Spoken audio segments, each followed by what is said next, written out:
Greetings Muslim extremists, with your constant threats directed at popular public figures, the extent of your anger has been made clear to us. The evilness of your intent breaks through your guise as a religion of peace. Anonymous has therefore decided that your religion should be attacked in the same way that you feel compelled to attack others, for the safety of the accused individuals, for the good of mankind, for the lulls. We shall expel your presence from the internet and systematically dismantle what remains. We acknowledge you as a serious opponent, and we are prepared for a long campaign. You will not prevail forever against the angry masses of the body politic. Your methods of hostility and aggression are your own death knell. You cannot hide. We are everywhere, yet for all that we are not as monstrous as you are, still our methods are a parallel to your own.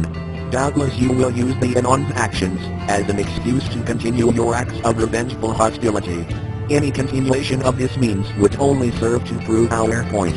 You cannot persecute an idea. Gradually, we will merge our pulse with that of your speech, the roots which you have sought to create. This new revolution will become increasingly difficult to reach. The general public will see your acts for what they are, a desperate act by a desperate people. An attempt to suppress that what you fear most, the idea of free speech in a free society. The idea of an equal right for an equal person. There is no tyranny here. Knowledge is free. We are anonymous. We are legion. We do not forgive. We do not forget. Expect us.